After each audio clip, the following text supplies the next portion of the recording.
દિલ્હી ખાતે થયેલા car blast બાદ સમગ્ર ગુજરાત રાજ્યમાં હાઈ એલર્ટ જારી કરવામાં આવ્યું છે। દિલ્હી બ્લાસ્ટ કેસમાં 13 લોકોની અટકાયત પણ કરવામાં આવી છે। ત્યારબાદ દિલ્હીમાં જે ઘટના બની તેને લઈને ગુજરાત અત્યારે હાઈ એલર્ટ ઉપર પોલીસ દ્વારા રાખવામાં આવ્યું છે।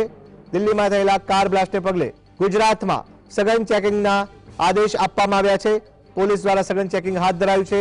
ખંભાતની વાત કરવામાં આવે, ખંભાતમાં પોલીસ દ્વારા વાહનોનું ચેકિંગ હાથ ધરવામાં આવ્યું હતું। ગઈકાલે રાતની વાત કરવામાં આવે તો ખંભાત સહિત અનેક મહાનગરોમાં પોલીસની ટીમો દ્વારા અવરજવર કરતા વાહનોમાં સઘન તપાસ હાથ ધરવામાં આવી હતી, સઘન ચેકિંગ કરવામાં આવ્યું હતું। દિલ્હી ખાતે થયેલા કાર બ્લાસ્ટ બાદ સમગ્ર ગુજરાત રાજ્યમાં હાઈ એલર્ટ જારી કરાયું છે। રાજ્યના દરેક જિલ્લાઓમાં પોલીસને સઘન ચેકિંગના આદેશ આપવામાં આવ્યા છે।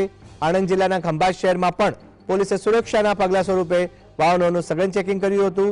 શહેરના મુખ્ય માર્ગો પર પોલીસ તૈનાત કરવામાં આવી, દરેક પસાર થતા વાહનોની તપાસ કરવામાં આવી હતી અને શકમંદ વ્યક્તિઓની પૂછપરછ હાથ ધરાઈ છે। ખંભાત વિસ્તાર સંવેદનશીલ ગણાતા કોઈ અનિચ્છનીય ઘટના ન બને તે માટે પોલીસે સતર્કતા વધારી છે।